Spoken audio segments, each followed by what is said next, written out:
ಗಂಡ ಹೆಂಡತಿ ನಡುವೆ ಜಗಳವಾಗುವಾಗ ತಪ್ಪಿಯೂ ಈ 3 ಪದಗಳನ್ನು ಬಳಸಬಾರದಂತೆ.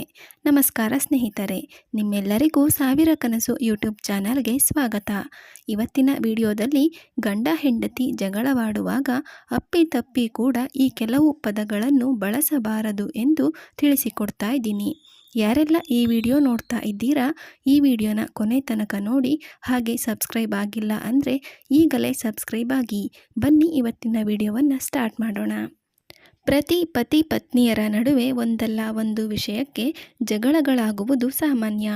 ಜಗಳದ ಸಂದರ್ಭದಲ್ಲಿ ನಾವು ಮೈಮರೆತು ಮಾತನಾಡುವ ಈ ಶಬ್ದಗಳು ಅವರಿಬ್ಬರ ನಡುವಿನ ಸಂಬಂಧವನ್ನು ಹಾಳು ಮಾಡಬಹುದು. ಗಂಡ ಹೆಂಡತಿ ಸಂಬಂಧವು ಬಹಳ ವಿಶೇಷವಾದ ಸಂಬಂಧವಾಗಿದೆ. ಇಲ್ಲಿ ಪ್ರೀತಿ ಜಗಳ ಸಾಮಾನ್ಯ. ಆದರೆ ಕೆಲವೊಮ್ಮೆ ಜಗಳವು ವಿಪರೀತಕ್ಕೇರಿ ಇಬ್ಬರ ನಡುವೆ ಮನಸ್ತಾಪಗಳಾಗುತ್ತದೆ. ಹಾಗಾಗಿ ಜಗಳ ಮಾಡುವಾಗ ನೀವು ಯಾವುದೇ ಮಾತನ್ನ ಹೇಳುವ ಮುನ್ನ ಹಲವು ಬಾರಿ ಯೋಚಿಸಿ. ನೀವು ಕೋಪದಲ್ಲಿ ಆಡಿದ ಮಾತುಗಳ ಪ್ರಭಾವವು ನೀವು ಊಹಿಸಿಕೊಳ್ಳುವುದಕ್ಕಿಂತಲೂ ಗಂಭೀರವಾಗಬಹುದು. ಪ್ರೀತಿ ಮತ್ತು ವಿಶ್ವಾಸವನ್ನು ಕಾಪಾಡಿಕೊಳ್ಳಲು ಸಮಯ ಮತ್ತು ಶ್ರಮದ ಜೊತೆಗೆ ಸರಿಯಾದ ಸಂವಹನವು ಅಗತ್ಯ.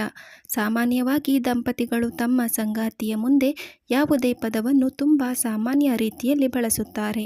ಆದರೆ ಸಾಮಾನ್ಯವೆಂದು ತೋರುವ ಪದಗಳನ್ನು ಪದೇ ಪದೇ ಬಳಸಿದಾಗ ಸಂಬಂಧದ ನಾಶಕ್ಕೆ ಕಾರಣವಾಗುತ್ತದೆ. ಎಂದಿಗೂ ಬಾಯಿ ಮುಚ್ಚು ಎಂದು ಹೇಳಬೇಡಿ. ಕೆಲವೊಮ್ಮೆ ನಿಮ್ಮ ಸಂಗಾತಿಗೆ ಸುಮ್ಮನಿರುವಂತೆ ಹೇಳಬೇಕೆಂದೆನಿಸುತ್ತದೆ.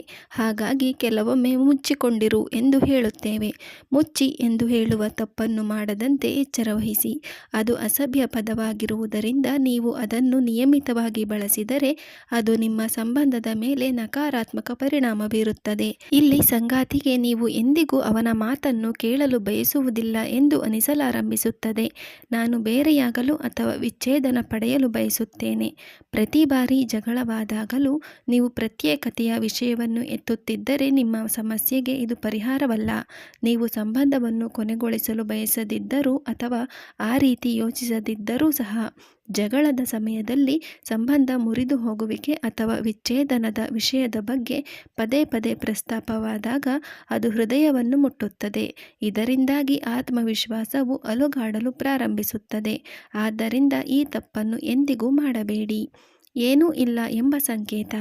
ನಿಮ್ಮ ಸಂಗಾತಿ ಏನಾದರೂ ಸಂಭವಿಸಿದೆ ಎಂದು ಹೇಳಿದರೆ ಉತ್ತರ ಏನೂ ಇಲ್ಲ ಎಂದಾಗಿರಬೇಕು. ನೀವು ಏನನ್ನಾದರೂ ಹೇಳಲು ಬಯಸಿದ್ದರೂ ಸಹ ನಿಮಗೆ ಸಿಗುವ ಉತ್ತರ ಏನೂ ಇಲ್ಲ ಎಂದಾಗಿರುತ್ತದೆ. ವಾಸ್ತವವಾಗಿ ಈ ಪದವನ್ನು ಮೌನ ಚಿಕಿತ್ಸೆ ಎಂದು ಪರಿಗಣಿಸಲಾಗುತ್ತದೆ.